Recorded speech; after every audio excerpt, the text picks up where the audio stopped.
c'est surtout moi un honneur de venir ici à l'Umeir, au Hachem. Alors le Rav, il a fait un c'est pas moi, j'ai éteint mon téléphone.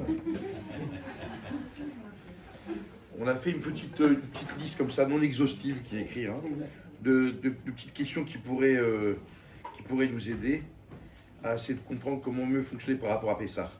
Alors il m'a demandé d'expliquer d'abord pourquoi très souvent on trouve une différence entre les produits qui sont vendus avec Hercher et les produits qui sont sans Hercher. Je donne une chose simple, une boîte de thon par exemple. Vous pouvez, à l'époque, on avait la première marque de boîte de thon, c'était Petit Navire, Porter. Voilà. Alors il faut savoir que la halakha dit que le thon, pour pouvoir le consommer, il faut qu'on ait vu que c'est bien du thon et du thon cachère. Il y a 11 sortes de thon, il y en a 2 qui sont kshérotes, et donc il faut s'assurer que le thon il a bien des écailles. Donc c'est ce que font les mashgichim quand ils vont sur place, que ce soit en Tunisie, au Sénégal, en Taïwan, en Thaïlande, toutes les marques de thon qui sont faites avec Ashgaha, eh bien les mashgichim sont là, ils regardent chaque thon un par un. Un par un. J'ai même des photos, dommage que je n'ai pas de... Non, je peux avoir peut-être un... La prochaine fois. J'ai des photos où on montre vraiment chaque mashgiach, qui sont même des fois 2, quand c'est une très grosse production, et ils vérifient chaque thon. Donc il faut que ce soit Nivdak, et d'ailleurs c'est marqué sur la boîte, c'est marqué que c'est Nivdak, donc vous comprenez bien qu'un thon, une boîte de thon, Petit Navire, sans Hercher et avec Hercher, c'est complètement différent. Et on va rentrer dans une sorte de Pessah. Vous avez l'huile Morel qui est faite par Frankfurter. L'huile Morel, elle a une particularité, c'est vrai que c'est que l'huile tournesol à 100%, seulement pour faciliter la fluidité de l'huile, pour qu'elle puisse passer dans les tuyaux comme il faut, eh bien on lui met un petit peu d'acide citrique. Et il faut savoir qu'un médecin Bachao dit que l'acide citrique est fait à base de blé, ce qui est très souvent le cas. Eh bien cet acide citrique est chametz, et il s'appelle même davar hamahamid, c'est un principe dans la Torah qui fait que, enfin des haramim, qui fait que ça c'est pas batel, ça ne s'annule pas. Donc quand on utilise cette huile-là avec l'acide citrique pendant Pessah, d'après beaucoup de poskim, on a bu du chametz. Et donc, vous comprenez bien que l'huile Morel sans Hercher et l'huile Morel avec Hercher, elle est différente. Ça, c'est par rapport à Pessah. Hein. Maintenant, vous avez raison par rapport à l'année, il n'y a pas de différence. Et d'ailleurs, cette année, ils ont fait un gros effort, parce que je ne sais pas si vous avez remarqué qu'il y a une très grosse pénurie d'huile. Alors, le Rav Wolf, et je crois le Rav Fontaine aussi, ils sont d'accord tous les deux. Ils sont mis d'accord pour que les huiles qui sont arrivées depuis un certain temps ne possèdent pas d'acide citrique. Et donc, eux permettent maintenant tout ce qui est marque Morel, le sieur, fruits d'or, même sans Hercher, on peut la prendre pendant Pessah parce qu'il n'y a pas d'acide citrique. C'est le seul recherche qu'il y a dans ces huiles-là. D'accord? C'est une. En fait, l'usine provient. Il y a deux grosses usines d'huile. Une en Belgique, à Lille, à côté de la Belgique, et une à Bordeaux. Oui, ce sont les 2 grandes raffineries là-bas. On a des huileries. Et donc, c'est là-bas qu'ils font. Ils ont une surveillance annuelle, dans le sens où ils vont régulièrement, tous les mois, tout le trimestre, et ils s'assurent que la production est bien constante et qu'il n'y a pas de problème de cache-route. D'accord, ça suffit. Hein. Pour lui, il n'a pas besoin d'être autant mahmir, parce qu'en fait, il n'y a que de l'huile végétale. Et encore une fois, le seul problème qu'il y aurait, ce serait la citrique. Ça, ils sont assurés que pour Pessah, il n'y a pas de problème. Donc, on voit que pour des produits qu'on trouve dans le commerce sans Hercher, et avec Hercher, ça peut être fondamentalement différent. Il n'y a plus aucun rapport par rapport à la cache-route, je parle. Donc c'est pour ça qu'on a l'obligation de faire attention à ce qu'on achète et que la majorité des fois, oui, et j'essaye tant que je peux, personnellement, moi je me bats pour essayer de trouver des produits qui sont, même sans Hercher, mangeables pour tout le monde. Vous avez par exemple... Vous avez on nous vend des produits comme les sauces tomates, par exemple. Sauce tomate, la marque Muti. La marque Muti, qu'elle soit avec ou sans Hercher. La même chose. Sur ce coup-là, oui. C'est la même chose. Sur ce coup-là, vous avez raison. Mais pourquoi vous savez pourquoi vous dites ça? Moi, je vais vous dire pourquoi vous le dites, c'est juste. Parce que, en amont, il y a un rabbinat qui s'appelle le Sarké.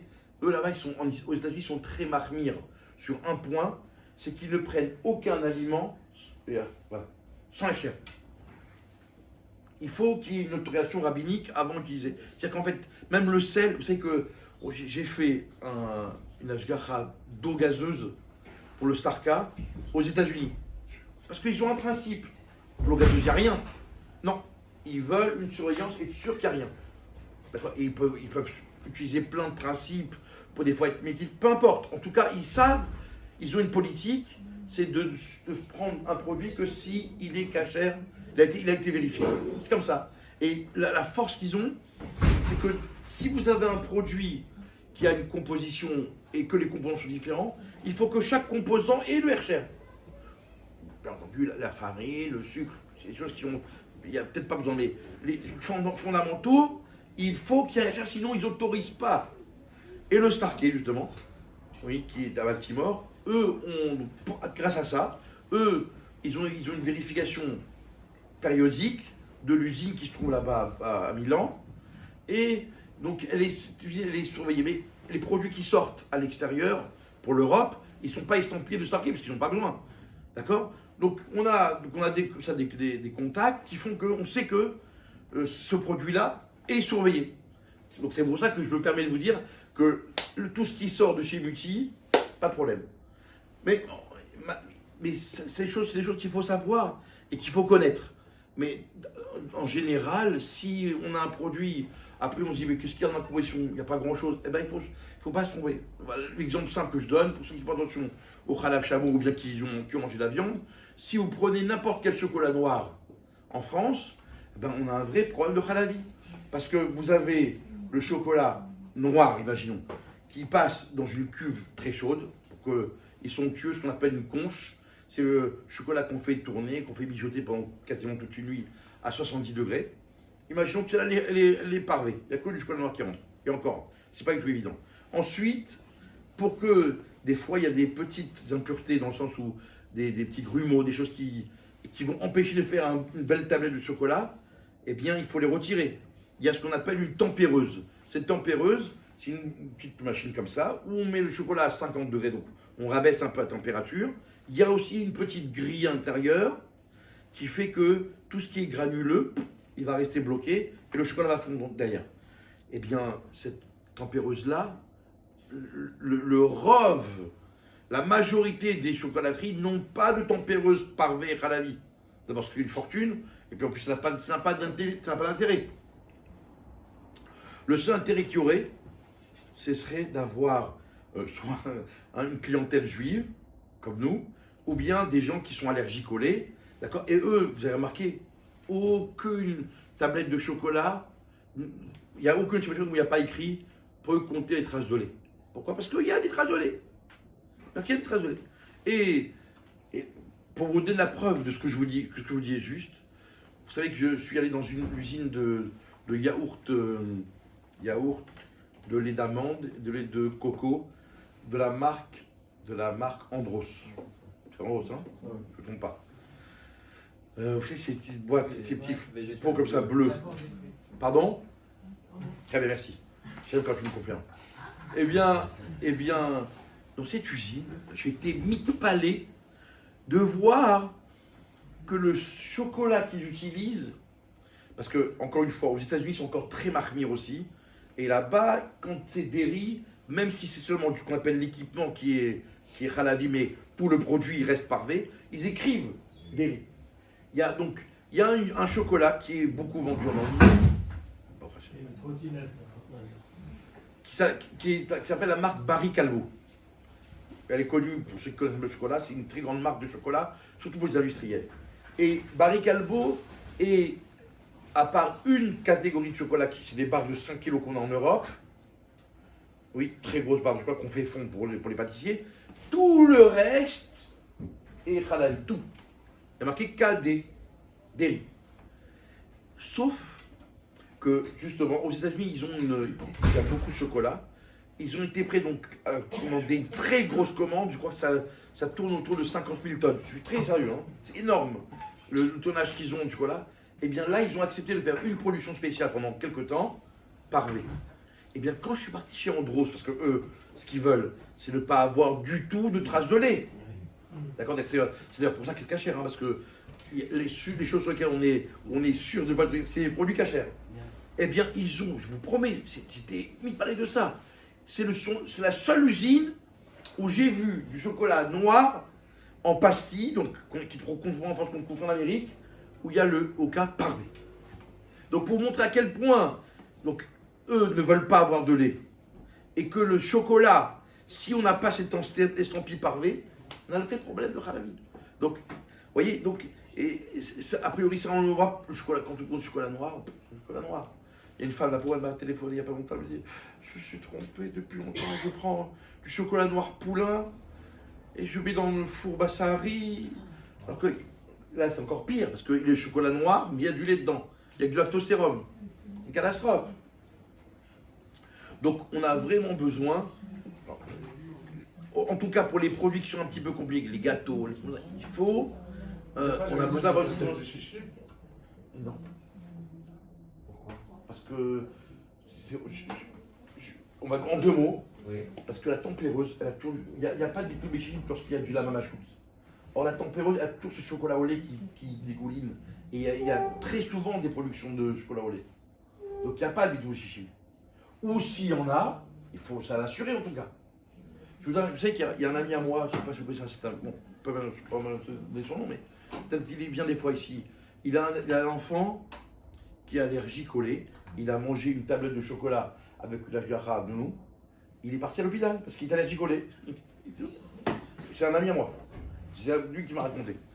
Donc, c'est un détail tout ça. Maintenant, il faut donc, on a besoin des produits qui sont manufacturés, qui sont des fois problématiques. Il faut soit prendre la jara, d'accord, soit au moins demander à une autorité rabbinique qui peut l'autoriser. D'accord?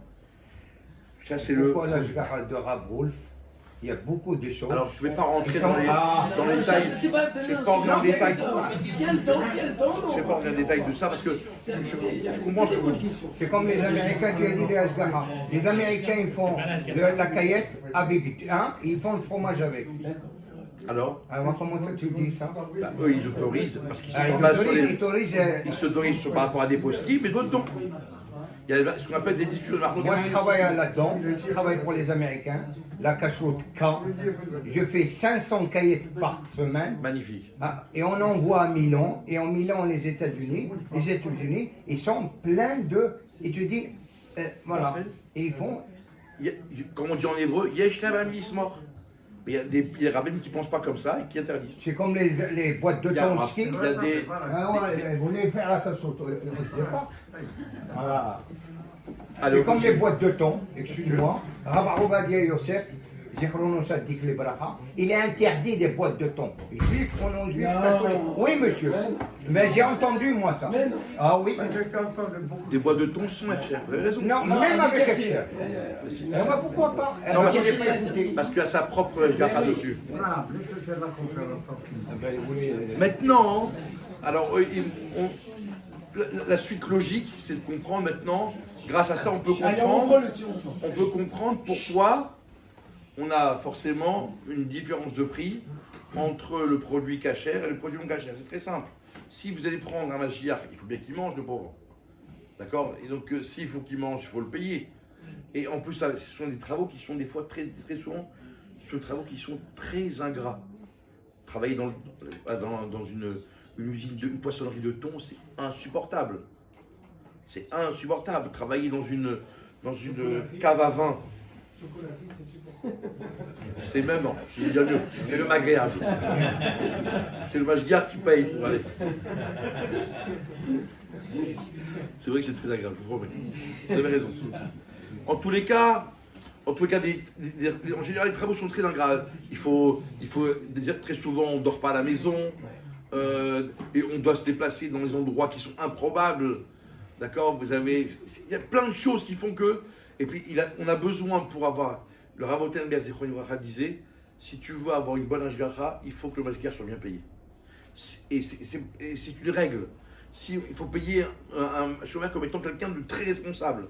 Et il a croyez-moi, il a une très très grande responsabilité. J'étais aujourd'hui faire des glaces, Kachal et Pessah, pour un rabbinat. Avec la Twimout très bonne, avec la Twimout du patron, il s'est dit on va faire. Il restait un peu de temps. Il avait des ananas qu'il avait achetés. Donc il a fait de la pina colada, la glace pina colada. C'est tout ce que c'est, oui, arabe. Mais la pina colada, il y a du rhum dedans. Et lui était sûr que l'année dernière, le rabbinat lui avait permis. C'était pas moi qui travaillais l'année dernière, rassurez-vous. Il avait autorisé de prendre du rhum. Je dis, mais l'alcool, on ne peut pas prendre d'alcool sans air cher pendant Pessah, c'est sûr. Et il m'a juré, Pimout Libos. C'était pas pour m'arnaquer, c'était vraiment pour lui, t'es sûr. Et même, je suis parti voir le glacier, le chef glacier qui s'occupait des glaces. Il me dit, je vous promets, l'année dernière, on a fait la pina colada avec le rhum.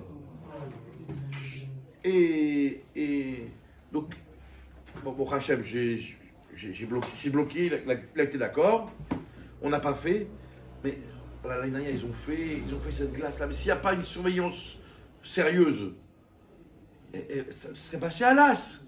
Vous voyez, il faut des choses comme ça. Dans un autre exemple, si vous avez un mashgiach qui doit connaître toutes les règles de cache-route, il doit connaître par cœur. C'est dans le sens où il faut soit il a son calepin avec lui pour voir si ça correspond à la fiche technique qu'il a dans le produit.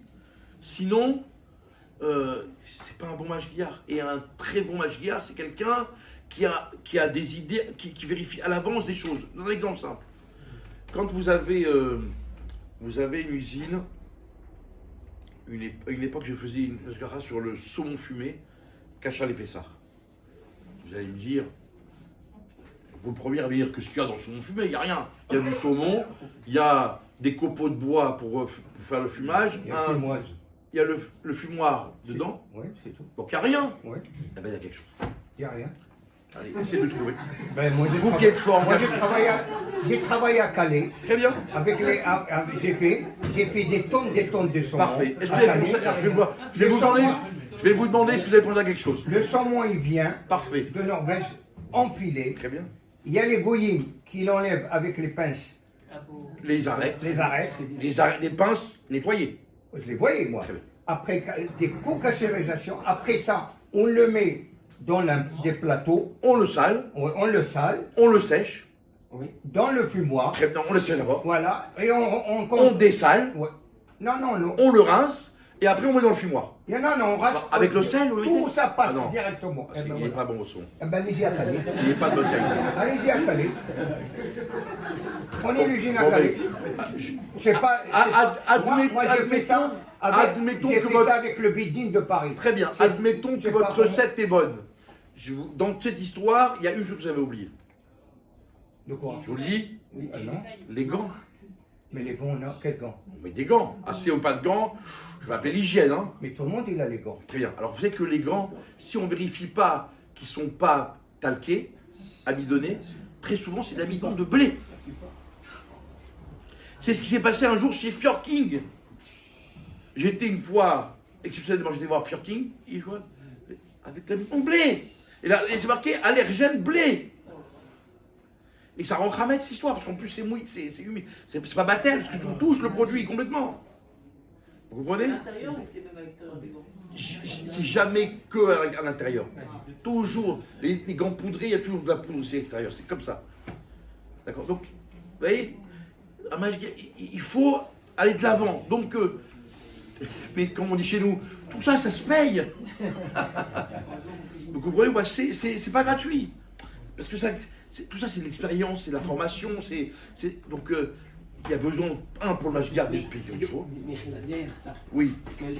expliquer, il y a l'organisme de cache-route. Mais Oui. l'organisme de cache-route, il n'est pas propriétaire de la marque. Il y a derrière ça Bien sûr. un industriel ou un commercial qui Bien veut gagner son argent bien aussi. sûr. Ça n'a rien à voir avec la Bien cache-route. sûr, bien sûr, bien Faut sûr. oublier ça. Bien sûr, bien Ah sûr. oui. Non, mais d'abord, vous avez Oui. raison, mais Ouais. je veux d'abord expliquer pourquoi on a besoin d'avoir un bon mashgiach. Et donc, un bon mashgiach, forcément, il doit être bien payé. Et en plus de ça, bien sûr qu'il a la marge. Contrairement à ce que vous avez chez Carrefour, qui a sa propre marque, ou même qui va directement acheter chez le commerçant, oui, directement. Mais là, il y a toujours un intermédiaire qui passe la commande, qui prend le risque. C'est un risque hein, d'acheter une production cachée. Ça arrive très souvent, juste une, très souvent que la production, n'a pas une grosse vente, tout tombe sur lui.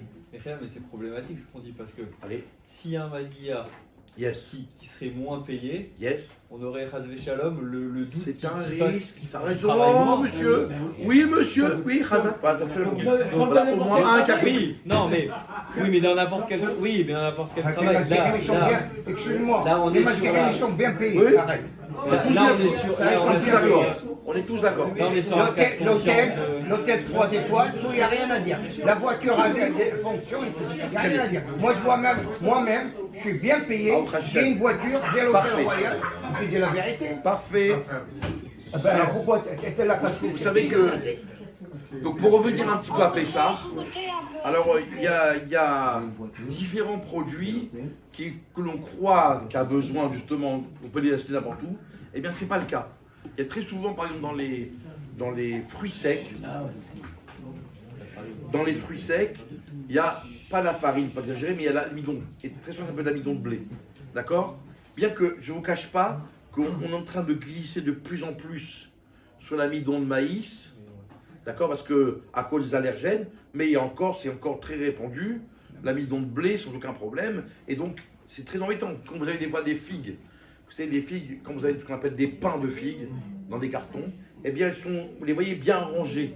Et si vous remarquez que vous arrivez à la prendre, la figue toute seule, sans qu'elle soit collante et collée par l'autre. Grâce à quoi? Grâce à l'amidon. On les poudre avant de les mettre dans la boîte, d'accord? Et après, on les entasse, et donc il y a de l'amidon qui est dedans. Donc c'est pour ça qu'il ne faut pas prendre ces figues-là. Vous avez des dates, les dates qui sont vendues dans les grandes surfaces, elles sont bien brillantes. C'est quoi cette brillance? C'est du glucose. Le glucose, c'est fait à base de blé très souvent. Donc c'est Hametz. Vous avez des compotes dans lesquelles vous avez aussi très souvent du sirop de glucose, du fructose. Et très souvent, ces produits-là peuvent provenir de blé. On n'a pas de certitude là-dessus. Donc on doit s'abstenir de le prendre tel que c'est. Excusez-moi, j'avais même entendu que par exemple sur les pommes, quand on achetait des pommes, il y avait Le colorant pour qu'il brille. Non, pas un colorant, c'est une brillance. Alors il y a même un col qui est sorti que... Mais c'est à base de verre, c'est ça, c'est même pas du glucose. Ouais, c'est vrai. Ah. Mais si je peux me permettre, tout ça, il ne faut pas trop tenir compte. Pourquoi? Parce que tel que c'est pas où la regarde qu'elle lève. Donc en soi, il n'a pas de... En plus, d'abord, il n'a pas de goût. Et en l'état, si tu le prends tel que c'est là, sans l'avoir mis sur la pomme, c'est pas personnel. Même un chien, il va se dire dégage. D'accord? Donc, oui. Genre l'amidon et tout, c'est pas mangeable aussi pour un... Je crois que c'est pas mangeable. Non, La farine, t'es d'accord qu'un chien va pas non plus à manger, mais ça va être quelque chose de mangeable. En l'état, tu comprends? Bah, la farine qui se ramène, d'accord? Non, pas la farine, on y arrive. Donc, il y a des produits, des fois aussi, on essaye d'éviter, sauf si c'est une surveillance rabbinique, de prendre des produits surgelés. Parce que les légumes surgelés, très souvent aussi, sont faits avec, vous savez, ce côté brillant dans le légume. Comment vous avez remarqué que l'haricot vert, il est aussi vert que quand il a été cueilli? Comment c'est possible? Alors que si vous mettez vous-même, je sais pas, prenez une carotte, vous la mettez au congélateur, une fois que vous l'avez épluchée, elle devient marron. Ça s'oxyde. Or, ça ne s'oxyde pas dans les légumes surgelés. Pourquoi? Parce que très souvent, s'ils mettent de l'acide citrique, à très petite quantité, hein. Vous savez que l'acide citrique, c'est très dangereux pour la santé. Et on prend vraiment un pourcentage infime de ce produit-là qu'on mélange avec qu'on a besoin pour justement avoir cette conservation. Mais c'est infime, mais le fait que ce soit infime n'est pas en soi, il n'y a pas ni de bitoul. Parce que, comment s'appelle ce principe-là, Rekrega? Pour les épices, on appelle ça la vida et taramé. C'est fait pour faire sortir le goût. Mais la même chose aussi, la citrique, il sert justement à la conservation, donc c'est vraiment un produit qui est présent. D'accord? S'il n'y a pas cet acide citrique, vous allez voir, l'haricot vert sera complètement... Donc on a besoin d'avoir un Hercher, et un Hercher sérieux, sur ces légumes-là. Bon, il y a bien entendu toutes les boissons qui sont vendues en commerce. Enfin, il y a beaucoup de choses. Il y a du glucose, il y a plein de produits, l'acide citrique. Il y a plein de produits qui peuvent être à mettre, en tout cas problématiques, sur lesquels on ne peut pas se permettre. Les jus de fruits, c'est non plus. Ils mettent aussi un certain acide pour pouvoir conserver le jus. Mais là, le problème de l'acide citrique, Parce que là, on parle de l'acide citrique. Yes. Parce que l'amidon de blé, c'est fait avec l'acide citrique. Yes. Mais Non, l'inverse. Enfin, oui, c'est ça. Oui. Mais on est d'accord que l'acide citrique, et de toute façon, il y a eu il y a eu des rabbinats qui ont fait l'expérimentation. Ça ne peut pas fermenter, ça fermente jamais. L'acide citrique ne peut pas on t'a fermenter. jamais demandé d'avoir. J'ai compris la question. Est-ce que tu es d'accord qu'un grain de blé, si tu l'as mis dans l'eau, sans rien d'autre, tu prends un grain de blé, tu le mets dans l'eau, est-ce que tu es d'accord qu'il vient Hametz? Oui. Il n'a pas fermenté. Ok. Il y a deux, il y a, Oui, il y a mais parce plusieurs Oui, isouris mais dans le Hametz. le grain de blé. Il y a le Hametz lui-même, c'est le pain. Il y a le produit qui est fait à base de blé, mais pas forcément qui suit une fermentation. Oui, mais le grain de blé en lui-même, il n'est pas amide. C'est tout ce qu'on va dire pour le coca. Je te pose une exemple. question. Est-ce que le grain de blé qui a été mouillé sans être fermenté, il a juste gonflé? Est-ce qu'il est Hametz? Oui. Point. Donc, du blé, quel qu'il soit, quelque forme que ce soit, sauf si tu l'as mis en farine, d'accord, qui n'a pas reçu cette eau, mais ce mélange d'eau, d'accord, qui n'a pas donc gonflé sans arriver à la fermentation, oui, eh bien, il est Hametz quand même. Donc, l'acide citrique, il a le même problème. Il provient du blé mélangé avec un certain H2O qui fait que ça va. Et on l'a extrait donc de ce blé-là et ça devient. C'est ça l'acide citrique, tu comprends? Oui, mais dans le mélange industriel, tout ça, c'est pas un produit fini, c'est pas mamide, c'est pas. C'est de C'est la ça que- poudre. Si, je pense, ça ne vous dérange pas que je le mets en l'air. Parce Vous que- m'avez chauffé avec votre boîte de thon. Non, parce que je me rappelle qu'il y a une chouva de Rav Avadia qui dit que. Ah, je veux pas. Non, c'est pas que je veux pas. Enfin, non, vous êtes Non, gentil c'est avec pas moi. grave. Non, vous êtes pas gentil Vous avec avez moi. raison. Vous êtes pas gentil avec moi. C'est comme le foie gras, vous ne faites pas, vous. Mais même Bravo Dieu sait, je veux pas. Mais nous, on fait.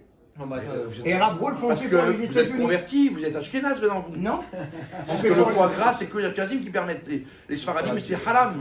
mais sur On fait pour les États-Unis. Ah voilà, c'est ashkénaz. Donc sur la chouva On de fait Rav Avadia sur l'acide citrique. Lui, il dit qu'il contredit le Rov Apostim, y compris ceux qu'on a vu l'habitude depuis des années, d'accord, qui dit que c'est interdit. Lui, il dit que c'est battel comme n'importe quel C'est ça. produit. Il n'a rien mis. Mais techniquement, on voit. Techniquement, on voit que l'acide, il est vraiment indispensable.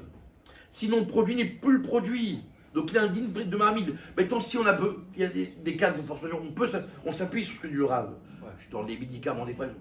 D'accord, mais derrière là, on fait attention. Tous les postes qu'il a par lui sont unanimes sur le fait que l'acide citrique, Rabbi Shabachol par exemple, le premier, il est mahmir très très Non, parce que fortement sur le. pour l'histoire du coca, parce que sur l'histoire du coca, Pologne. Bon, tout ça, d'abord, l'histoire du coca, il n'y a pas l'acide citrique dedans. Le problème n'est pas là. Il est sur la limonade et sur le glucose qu'on met dans la limonade qui est problématique. C'est autre chose. Oublie le coca. D'accord. J'ai entendu une fois au nom d'un rave, je ne me rappelle plus son nom, qui avait dit, et c'est très. Ça s'entend, hein. Ça s'entend. Que étant donné que ça a été produit avant Pessah et que c'est d'avoir l'art, Ouais. jusqu'à liquide, donc forcément, il peut y avoir un bitoul par rapport à ça avant Pessah. Mais il y a le bitou, ouais, ça. Ça s'entend. Mais, Métis, pourquoi on a tout ce qu'il faut, bon Hachem. C'est vrai que ça va coûter 50 centimes de plus, mais c'est du coca, quoi. C'est du luxe. Si tu avais que c'était s'il y avait ce même problème dans l'eau et que c'est indispensable, je comprends, mais c'est du coca. Ça, on peut soit acheter en cachère, soit s'abstenir de boire le coca. Ouais. D'accord. C'est ça que Mechila, c'est ça que je voulais dire en introduction. En introduction, je voulais dire que c'est la seule fête Pessah où on ne traite pas d'imbécile celui qui fait des khumrot qui ne sont pas logiques. Celui qui fait des khumrot même qui ne sont pas logiques, l'Islam il a le droit. Parce que Pessah c'est très ramour. Et le yesod de Pessah, c'est de retirer le hametz. Oui, c'est quoi? C'est en fait s'entraîner à extirper de notre corps tout ce qui est mauvais, toxine, d'accord? Hametz, Yetzerara, Satan, tyran, streamé. Donc si on réfléchit par rapport à Pessah, pour travailler, de sorte que, justement, on va dans cette politique-là, cette chita de dire, j'essaie de retirer les choses qui sont... Pardon.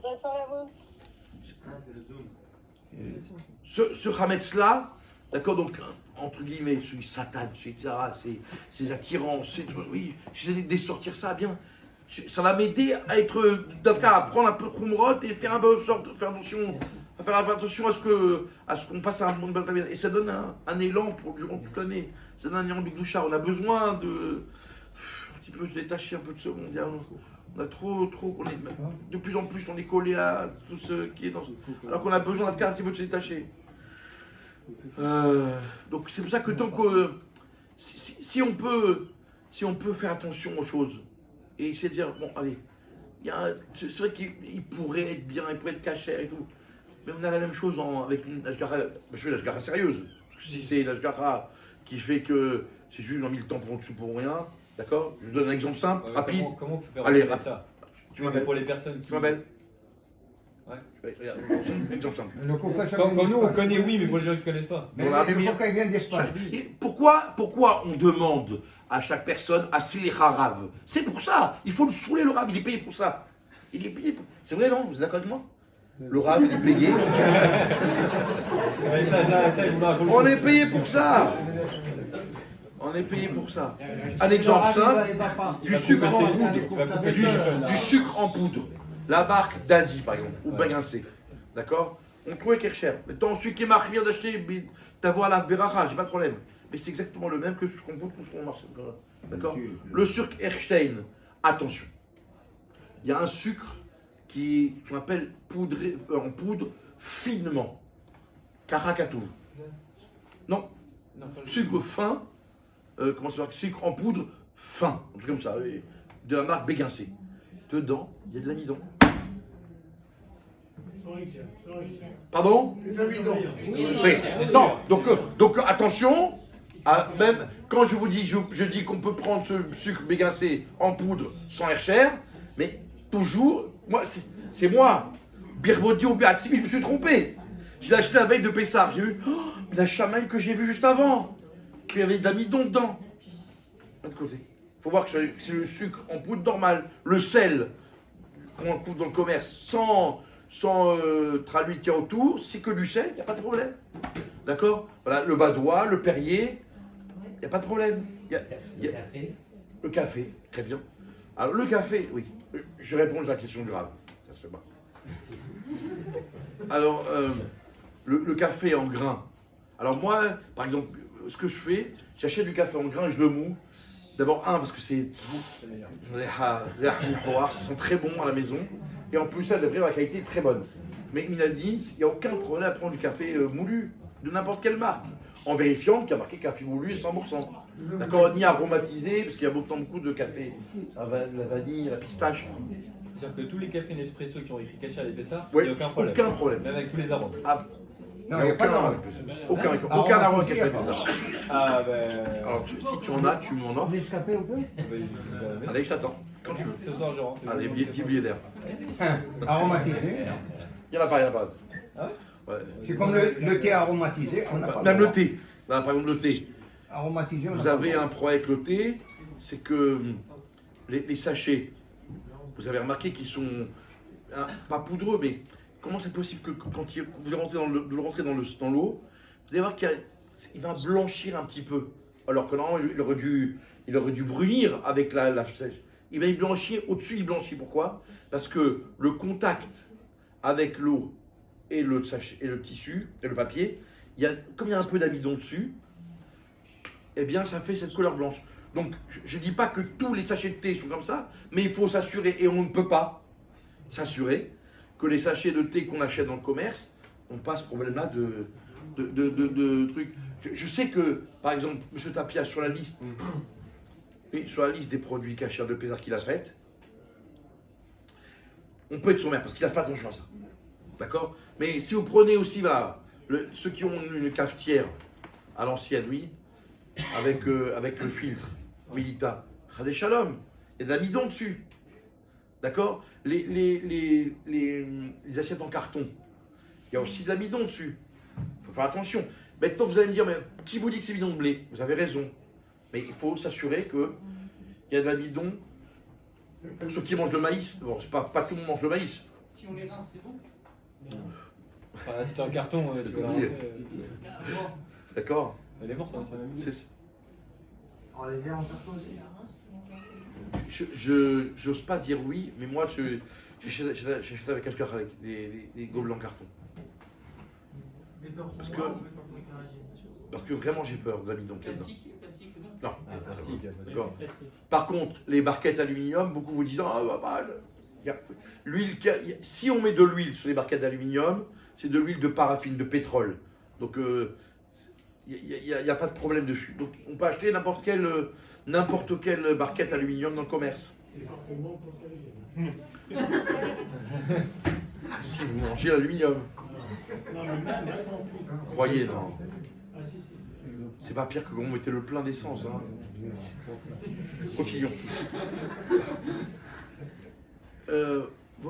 Alors, le rab ici, qui m'a marqué aussi, donc on a parlé des fruits secs, des cacahuètes, des pistaches, tout ça qui sont très souvent à base d'huile. Et ça, même pour l'année, c'est compliqué. D'accord. Il y a des problèmes d'huile quand ça vient d'Espagne. L'huile, en général, l'huile qui provient d'Espagne, il faut tout le temps Hercher. Parce qu'il n'y a pas plus grand roublard que les Espagnols par rapport à ça. Je ne leur dis pas, hein, mais c'est vraiment très embêtant. Ils sont en esprit, la force. Même le pain aussi, c'est à souffrir. Oh, c'est sûr. Alors, mais là, on n'en parle pas. Mais la force, c'est que le Oyu et le Oka travaillent énormément là-bas. Et il y a beaucoup de produits qui sont estampillés. Vous savez quoi? Vous avez, si vous avez tous, j'imagine malheureusement tous un téléphone, on appelle ça un smartphone, il y a une application Oyu. Tapez, Orthodox Union, eh bien, c'est extraordinaire. Vous tapez, même par curiosité, vous tapez dessus le produit que vous voulez, la marque que vous voulez, et vous voyez si c'est estampillé Oyu. C'est fabuleux. Tu l'as? Bah, pratiquement, t'es là. Non, mais s'il n'y a pas le OU, il n'y a pas le OU. Il faut vérifier sur. Parce que par exemple, il y a des mayonnaises Heinz pour les productions OU.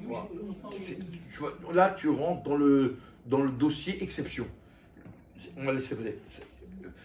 Heinz, c'est un dossier à part. Il y a le MK qui a donné une autorisation sur certains produits qui viennent d'Hollande, même sans les recherches. Tu as raison. D'accord, mais je ne vais pas arriver à tout faire. Impossible. Ouais, surtout qu'il est 8h moins 20 déjà. Donc, on avance. Vous avez. Oui, donc je dis. Donc, même durant l'année, les produits qui sont vendus chez Lidl, vous avez des cacahuètes, des pistaches, des noix de cajou qui sont chez Lidl avec.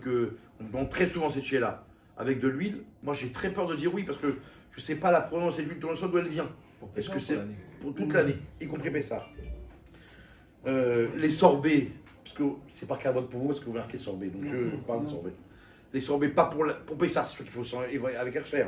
Mais en plus, même dans l'année, si vous avez des sorbets dans lesquels c'est écrit peut compter les traces de lait, c'est le même problème que pour le chocolat. Tous les produits qui ont été élaborés à chaud auront un problème de halavi. Un bonbon acidulé là, oui, à la fraise, à la menthe, il y a marqué traces de lait. Eh bien, c'est très embêtant. Pourquoi? Parce que regardez comment ils font. Ils ont un chaudron, et là, pour la glace aussi, ils ont une grosse marmite, dans laquelle on fait et des fois cuire le glucose, et des fois cuire la crème fraîche pour la glace. C'est la même cuve. Et donc, c'est halavi. Si je termine, le bonbon, une fois qu'on a mis dans le chaudron ce sucre avec l'arôme fraise ou pomme, ce que vous voulez, ils le mettent sur un marbre. Oui, et après, ils prennent un moule, un très grand moule sur le marbre, et comme c'est chaud, ils mettent ce moule-là sur le marbre, et ça crée le bonbon que vous avez. D'accord? Mais ce moule, il sert aussi bien pour le bonbon acidulé, que pour le caramel, que pour d'autres choses. Donc c'est aussi un problème de halavi. Vous comprenez? Et que c'est fait à chaud. Par contre, très souvent, vous avez des farines, pour l'année, je parle, les farines où il y a marqué des fois traces de lait, et puis il n'y a pas de problème. Pourquoi? Parce qu'en fait, comme il n'y a rien qui fait à chaud. Le seul truc, le problème des traces de lait, c'est quoi dans la farine? C'est que dans le moulin, ils ont comme un genre d'entonnoir comme ça, dans lequel ils font passer le produit, d'accord? Et après, ça met en sachet. Eh bien, des fois, ils font des farines, et des fois, ils font ce qu'on appelle des farines mixtes, dans lesquelles ils font déjà tout le produit. Genre, pour faire un gâteau, ils mettent la farine, l'améliorant, la poudre de lait, la matière grasse en poudre, hop, les œufs en poudre, et ça fait ce qu'on appelle un mixte, et ils le mettent en paquet dans le même entonnoir. Mais il reste quasiment jamais rien. Là, ce qui est un bitoul, parce qu'en plus c'est à froid, donc il n'y a pas de problème de halavi dans ces farines-là. Donc même si c'est un qui trace, c'est pas très grave. Oui. Est-ce qu'on peut se fier à la liste du Bedin pour certains produits, par exemple des sorbets qu'on n'a pas cités à Gendas, qui contiennent des traces de lait, mais il est écrit que le produit reste par an. Ou genre le Pils aussi, où il y a écrit ça porte pas. Alors, c'est difficile pour moi. Ce que vous dites, je connais la réponse parce que j'y suis allé à l'origine.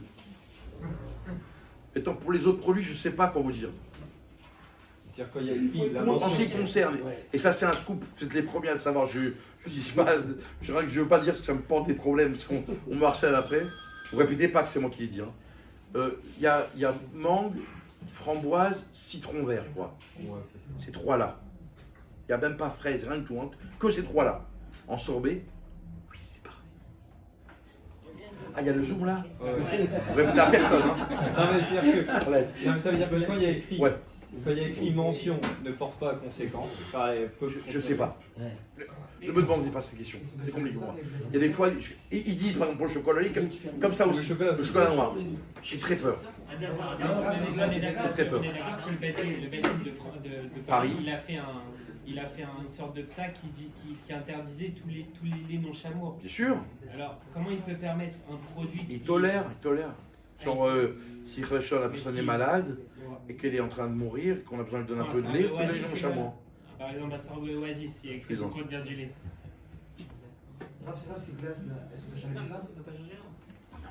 Non. Non, tout ce qui est Schneider aussi, il faut produire du lait. Est-ce qu'on doit aussi- Oui, très bien, Hazak. Le seul truc là, c'est qu'il y a une obligation législative de marquer cette phrase-là. En général, les gens, les vendeurs intelligents, ils écrivent, et je crois que c'est marqué chez Schneider, c'est pas marqué comme ça la zise. C'est écrit usine utilisant des produits laitiers. Tishma Torah Chochma. Ou peu contre traduire, ça met. En tous les cas, ça marque. En tout cas, c'est sûr qu'ils font attention à ce problème. Mais pourquoi? Parce que dans l'usine, ils font des produits laitiers. Et t'es obligé, dès qu'il y a un produit laitier qui rentre dans l'usine, tu es obligé de marquer. Donc, du coup, leur chocolat, pourquoi il serait pas aussi. Parce que eux, d'abord, c'est pas sur le chocolat, c'est sur le biscuit qui marque. Et le chocolat, il y a des côtés, il y a des. Dans le hangar, il y a des sachets de poudre de lait. Mais du coup, À partir du moment où il y a dans le hangar, dans le tombeau des sacs de poudre de lait, ils sont obligés de marquer. Oui, mais leur chocolat, du coup, pourquoi il serait pas fait à la ville Parce que cette poudre de lait, elle est restée à sa place et personne n'a touché. Et la machine. Ils l'ont cachérisé. Mais qui dit une présence de lait dans l'usine, c'est fichu. Tu es obligé de marquer. On va avancer très vite. Je voudrais m'insister sur le problème des tolaïm, qui est, je crois, primordial, et il faut qu'on ait conscience de ça.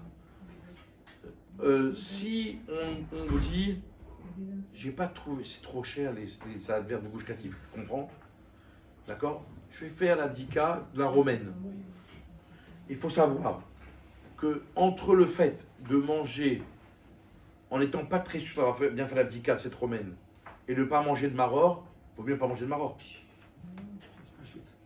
Si je suis pas capable, et écoutez bien ce que je vous dis, un jour, j'ai dû certainement vous dire la dernière fois que je suis venu, et je répète, c'est pas ça vaut le coup. Il y avait un des chambris à nous qui était dans un restaurant, et à l'époque, il y avait des fois des bestioles dans les endives, il n'y a plus maintenant. Hein. À l'époque, c'était mal entreposé, donc il y avait des problèmes de bestioles dans l'endive. Quand même vérifier l'endive. Mina Shamaïm, non, Ah, l'endive. si je peux me permettre. Oui, Hein. Michela. Mais on leur a appris de couper les. Alors, Non, c'est rien. T'avoir la Yachaberacha, pas de problème. En tous les cas, à l'époque, où il y avait beaucoup de bestioles, je suis arrivé un jour là-bas donc pour voir, pour surveiller les produits, et je vois sur, vous savez, ils ont des bacs dans les restaurants où ils font tremper l'endive avec un petit ton, pas que ça noircisse. Je vois, ça flottait des bestioles, et vraiment, pour de vrai. Parce que dans ces cartons-là, à l'époque en tout cas, quand il y avait des bestioles, on avait mais un paquet. Je dis, tu vois pas, qu'est-ce qui s'est passé là? Ah non, j'ai pas vu. Bon, j'ai Binachamaim, merci Hachem, encore, je remercie Hachem d'avoir pensé à voir, parce que ça c'est juste ce qu'il y a devant le pizzaïolo, enfin le cuisinier. Mais ils ont une réserve déjà d'endives qui sont truquées. J'ai regardé la réserve. Je vois un marécage. Vraiment, avec plein de bouchons. Alors je dis, regarde, je ne vais pas te crier, je veux juste comprendre comment c'est possible qu'on arrive à se mettre ça. Le pauvre il s'est mis à pleurer, il s'est dit, je m'excuse, j'ai oublié de mettre les lentilles. Et donc je vois pas ni de loin ni de près, je vois très mal, j'ai pas pu faire la biga. Donc pourquoi je vous dis ça? Parce que il faut être capable de faire les bdicotes. C'est pas donné à tout le monde. Ou c'est donné à tout le monde, mais à condition qu'on ait. Il faut chercher la bestiole. D'accord? Donc si on prend de la romaine, de la laitue, il y a une chance sur 100, on va dire, pour ne pas trouver de bestiole. c'est mourzac, il y en a tout le temps, et il y en a, donc il faut prendre feuille par feuille, avec une lumière qui est comme ça blanche, une fois qu'on a mis dans l'eau, et croire que mettre trempé dans le vinaigre, ça sert à rien du tout. Il faut le rincer pour éliminer les premières bestioles, et ensuite regarder chaque feuille à la lumière, voir s'il n'y a pas de bestiole. Sinon, ne mangez pas. Ça suffit pas. Tu veux savoir pourquoi vite fait? Mais tchitchak. Tu vois la feuille là, regarde, c'est une feuille verte. Tu vois qu'il y a des nervures dans la feuille verte? Eh bien, Hachem, il a créé cette bestiole-là, ce harak qu'on appelle, qui fait que, en fait, il a une petite trompe, ouais, qui va puiser la sève qu'il y a dans cette nervure. Et donc, cette trompe-là, c'est fait comme un accroc, comme un clou, qui fait qu'elle est plantée. Donc, ça ne va pas forcément la faire descendre. Donc, l'eau salmon ne suffit pas, parce qu'elle est bloquée. Ça peut arriver, ça peut marcher, mais ça peut ne pas marcher. On a vu que ça ne marchait pas des fois. D'accord? Et comment ceux qui vérifient des milliers de tonnes, comment ils vont faire pour cachériser? Hein? Vous ne savez pas. J'ai pas de réponse. Hein? Pas de réponse. Alors, j'ai pas de réponse. Comment vous pouvez dire que acheter le cachère, les matériaux. Ne pas vous, moi j'ai rien dit moi. Non, mais vous avez dit qu'il faut acheter les trucs cachères, la laitue cachère. Et donc c'est pas sûr qu'elle est cachère. Ah si, celle-là, elle a été. Ah, j'ai pas compris la question. Ouais. J'explique. La laitue, et je vous donne encore un autre scoop. Vous voulez encore un scoop? Ouais. La laitue qui est vendue avec Kercher, il y a une seule laitue qui est vendue avec Kercher, Ouais. du Benzine de Paris et de Kedassia. C'est la marque Florette Iceberg. C'est la seule marque qui est vendue dans le commerce, d'accord, sur lequel ça a été fait dans ce qu'on appelle en serre, dans un environnement protégé où il n'y a pas de moucherons, d'accord, et qui ont été vérifiés avant d'être commercialisés. Cette catégorie d'iceberg a été vérifiée pendant 1 an entier. Ils n'ont pas été commercialisés pendant 1 an, ils ont fait une vérification pendant 1 an, voir s'il y avait bestiole ou pas. Et ils ont vu qu'il n'y avait pas de bestiole. Là, donc, ils ont autorisé, avec aussi une vérification, c'est-à-dire que je pense qu'ils doivent prendre une dizaine de boules, ou je ne sais pas comment ça marche, exactement le nombre de boules avant de permettre, où ils vérifient feuille par feuille, et le reste, après, ils permettent. Mais c'est comme ça que ça marche. Et là, bientôt, Hachem, dans 10 jours, Hachem, il va y avoir, sur la Shgarat Kedassia, on va être inondé d'herbes, de menthe, de persil, de coriandre, de salade verte, bientôt même de mâche, de tous les trucs avec Ashgara, parce qu'on a réussi, imaginez-vous, en pleine région parisienne, chez nos voisins, à Aubervilliers. Oui, parce qu'ils avaient besoin un petit peu d'herbe, donc on leur a fait. Bon, je plaisante. On a là-bas, vraiment, on a élevé sous serre toutes sortes d'herbes, d'accord? Et c'est B'ezrat Hashem, à partir de lundi au mardi prochain, ça va inonder le marché à des prix qui vont être très corrects. B'ezrat Hashem. Voilà. Ça, vous pouvez le répéter. Hein. En tous les cas, d'accord? Donc, et tout ce qui est, je sais pas, vous avez des co-religionnaires tunisiens ici ou pas? Ouais, quelques-uns. Bon, alors vous leur direz en tout cas, quand on fait ce qu'on appelle le psoki, il y a des aliments, le céleri pour le carpas, c'est infesté de bestioles. Si on n'est pas capable de faire attention à l'abdicat du céleri, ne faites pas de carpas, c'est pas la peine. Faites comme nos frères Ashkenaz prennent une pomme de terre. Prennent une pomme de terre, hein? C'est vrai. Ou bien, c'est très simple, on prend le céleri, d'accord, on retire la feuille, parce que c'est là où il y a beaucoup de bestioles, c'est très compliqué de faire l'abdicat du céleri, de la feuille de céleri, à moins qu'on prenne une brosse à dents, et on brosse recto verso, sérieusement. D'accord? Et pour le céleri lui-même, on doit prendre soit un tampon-jec, soit un couteau avec des dents, pour gratter l'intérieur, le recto verso. Sinon, il y a plein de bestioles. Et elles sont visibles, il n'y a pas besoin de prendre une loupe pour les voir. D'accord? Les dattes, en général, les dattes qui sont branchées, elles n'ont pas trop de bestioles. Mais il faut les vérifier une par une, il faut les ouvrir. Les figues. Alors voilà, c'est vrai qu'il y a énormément de bestioles, mais en général, c'est très compliqué à faire l'abdika. Si on n'est pas capable, il vaut mieux s'abstenir, c'est pas grave. D'accord? Sèches et fraîches. Les fraîches. Je ne peux pas, je rate. Bloqué. D'accord. Ah, les dates, on fait ça. Yes. Alors j'ai dit, si elles sont branchées, il n'y a pas de problème, on peut les prendre, parce qu'il n'y a pas d'amidon dessus. D'accord? Il n'y a pas besoin d'ashgacha dessus. Maintenant, les noix de cajou, par exemple, vous avez des noix de cajou chez Lidl crues, oui, eh bien elles sont cachées pour Pessah. Parce qu'il n'y a rien, noix de cajou crues. Attention, les crues, il y en a deux.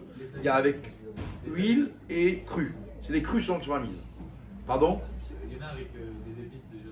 Surtout pas, oh là là. Pas du tout. Tous les épices pendant Pessah, eh bien il faut prendre avec un bon hercher. Parce qu'il y a des vrais soucis des fois même de Hametz. D'accord, il y a des vrais mélanges de Hametz dans les épices. Il y a du dextrose. Le dextrose, très souvent, il est à base de Hametz. Il y en a dans les épices. Ça, il faut faire attention. D'accord? Il le marque. Pardon? Les épices, il le marque dextrose. Il le marque, oui. Oui, il écrit des fois. Il le marque. Les épices, Mais même quand il ne marque pas. Dans le truc, c'est marqué, c'est. Non, le poivre, c'est encore un autre touché. Parce qu'on n'a pas un problème de harif. Là, il ne faut même pas toucher non plus. Même prendre la kashgacha. Pour un autre problème. D'accord? Pardon? Les Ashgacha, c'est les mêmes ou non? Tu poses des fois des bonnes questions. Vous avez des très bonnes marques. Ils ont fait les efforts chez Hyper Cacher. Ils ramènent la marque Perec avec la soit de Rav Marfoud. Et oui, c'est bien. C'est Marseille. Oui. C'est mon rap. Et, très bien. Il a fait un sévère de Shabbat. Tu l'as vu? Oui, magnifique. Koulo Kodesh. J'avais un truc dommage avec Réga. Le Pérec. Non, j'avais un autre truc. Non, c'est ça, c'est pour les épices, Nachinami. Mais j'avais autre chose à dire sur les produits que j'ai oublié. Après, ça va revenir peut-être. La lessive. La lessive. Alors, tous les produits ménagers, Si vous la mangez, les produits ménagers qui sont pour le parterre, pour la vaisselle, pour les vitres, tout ça, il n'y a pas besoin d'air cher. On peut prendre même le liquide vaisselle. Moi, je préconise de prendre le myrrhe parce que c'était un produit qui a été surveillé une fois et qu'il n'y a pas de poussière de tramettre. D'accord? Donc, c'est mieux de prendre le myrrhe bleu, le simple. Le myrrhe bleu. D'accord? Mais n'importe quel autre produit vaisselle, il faut éviter, même durant l'année, de prendre des produits à base de vinaigre. Il faut éviter. D'accord? Puisque madame a parlé, on va parler aussi du maquillage. Tous les maquillages sont permis. Il n'y a aucun problème dans le maquillage. C'est pas Raoul Achiat Kelev. Et je dirais même que les rouges à lèvres, qui ont un goût, à partir du moment où on n'a pas envie de manger ce goût, c'est vrai qu'on.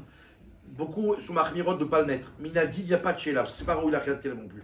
C'est pas mangeable en état. Donc il n'y a pas de problème. Mais tout ce qui est shampoing, savon, même pour les mains, d'accord? Alors il y en a beaucoup qui évitent aussi de prendre la crème Neutrogena par exemple, la bleue, qui est avec un parfum. Alors, étant donné que c'est mis dans les mains, que ça peut être touché par l'aliment, oui, il y en a qui sont marmires, mais c'est une khumra seulement, parce qu'en fait, on dit que c'est une khumra parce qu'il existe la Neutrogena rouge, sans parfum, qu'on peut acheter pendant Pessah, si vraiment, voilà, on veut faire les choses bien. Moi, j'achète la rouge, pour être tranquille. D'accord? Mais Minadi, il n'y a pas de problème. Je veux tout de suite, je veux juste donner une dernière chose, les médicaments, en général, il n'y a pas de problème fondamental sur le cachet, qui ne se consomme pas. Si vous allez prendre un Doliprane, je mets au défi quiconque de prendre un Doliprane et de le mâcher et de l'avaler petit à petit. C'est dégoûtant. D'accord? Et même vous donnez un chien, il va vous le cracher à la figure. C'est pas juste. D'accord, voilà. Maintenant, si c'est un médicament de confort, alors là, c'est un peu plus compliqué. Il vaut mieux éviter. Les sirops qui sont buvables tels que, ils sont tous quasiment chametz, à s'abstenir. Ah, vous allez dire comment je fais si mon bébé il a de la fièvre, shalom. Il y a des suppositoires. Il faut faire un petit effort, mettre un suppôt dans le. C'est vrai que c'est un peu plus contraignant, mais au moins c'est cachère. D'accord? Madame, je vous écoute. Juste un petit peu plus fort, parce que j'ai pas encore près de l'oreille, mais. On avait deux questions. Oui. La première, juste comme dit qu'on peut prendre n'importe quel rouge à lèvres. Est-ce qu'on a le droit à ça d'utiliser le rouge à lèvres qu'on utilise pendant l'année? Ouais. Sachant que des fois on le met après. Le même. Le même. Vous avez la bouche propre avant de mettre ça. Vous n'allez pas mettre ce morceau de pain rouge à lèvres. Et la deuxième question, c'est par rapport au parfum aussi. Alors, c'est beaucoup discuté dans la lacha. Rabben Tzla Shaul dit que les parfums, il n'y a pas de problème. On peut les prendre sans aucun problème. Il faut juste savoir que le Rav Otelner était un petit peu plus marmire, même pour nous les Sfaradim, parce qu'il pense que qu'il existe fortement des gens aujourd'hui qui boivent du parfum quand ils sont en manque d'alcool. D'accord? Donc, si vous avez vraiment envie de mettre du parfum, ou votre mari vous oblige, alors vous pouvez mettre du parfum. Mais sinon, si on peut s'abstenir. Par contre, il faut savoir que les déodorants, contrairement à ce qu'on croit, il n'y a pas de chez là-dessus, parce que c'est vraiment pas raoult du tout. D'accord? Donc les déodorants, même avec alcool, on peut les mettre sans aucun problème. Le produit des vitres, qui est aussi à base d'alcool, on peut le mettre. Bon, c'est dommage que, en fait, j'ai un peu trop... Et bon, c'est... Au Hachem. On est obligé. Pardon? Encore une question parce qu'on est obligé d'arrêter. Le dentifrice, il n'a rien de prévu avec ce vacheroule, il n'y a pas de problème, mais, encore une fois, on a le même produit quasiment, oui, avec Hercher au même prix quasiment. Même les produits vaisselle, alors il y a quand même plus cher. Trasat, t'as raison. Mais si moi, une fois il m'est arrivé, j'en ai pas trouvé, moi je sais que le mire, il a été surveillé, donc je le prends tout le temps. Mais si j'ai rien, je vais voir un Hercher, c'est très bien. Bon, voilà, je suis désolé.